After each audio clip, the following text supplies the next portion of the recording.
La portance et la traînée sont tous deux constitués d'un coefficient de portance et d'un coefficient de traînée, dans lequel se trouve l'incidence. L'incidence est complétée d'un angle que l'on appelle la pente. On la retrouve ici, entre la trajectoire de l'avion et l'horizontale. Cependant, comme on le voit, il existe deux autres angles et une autre ligne longitudinale qu'on retrouve sur l'avion. Cette autre ligne longitudinale, c'est le calage de l'aile. Le calage de l'aile est très important parce qu'il permet de créer, avec la trajectoire de l'avion, un angle que l'on appelle l'incidence.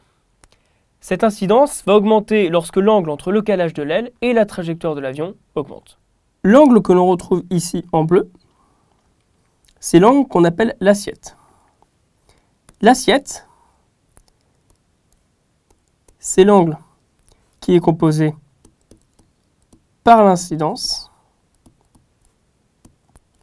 plus la pente. Ce sont les valeurs de ces angles qui vont augmenter ou réduire la valeur de la portance et de la traînée de l'avion pendant le vol. Cette incidence, donc cet angle, va permettre d'avoir de la portance et de la traînée, et on va le retrouver sur des graphes que l'on appelle des polaires. Ici, on a la polaire d'une aile avec la portance en fonction de la traînée. Cette polaire est représentée par la courbe bleue ici. Et on y retrouve 3 points. On y retrouve d'abord la traînée minimum. C'est l'endroit où la traînée est minimum, mais pas forcément où la portance est maximum. Si on tire une droite qui part par l'origine de ce graphe et qui vient toucher la courbe, on va avoir un point qu'on appelle le point de finesse max. Cette finesse max, c'est en réalité la vitesse horizontale sur la vitesse verticale. La finesse, c'est la distance que l'on peut parcourir en fonction de l'altitude que l'on va perdre. Donc la finesse max, c'est la valeur de la finesse pour laquelle la distance franchissable est la plus importante. Et enfin, le dernier point que l'on va trouver, c'est le point qui est presque au sommet de la polaire, c'est le taux de chute mini.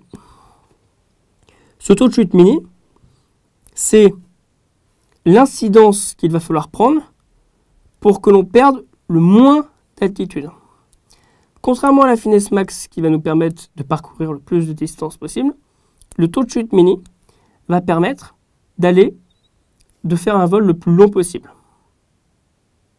Cette polaire est très utilisée en planeur parce que l'incidence de finesse max ou l'incidence de taux de chute mini vont permettre au planeur de voler plus ou moins longtemps et plus ou moins loin, comme il n'a pas de moteur.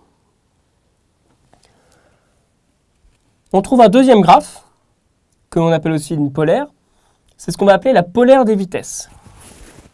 La polaire des vitesses est un graphe représentant la vitesse verticale par rapport à la vitesse horizontale, et on la décompose en 3 zones. La première zone, c'est la zone de décrochage. C'est l'avion dans laquelle la portance de l'avion n'est pas suffisante pour assurer sa sustentation, pour assurer son vol.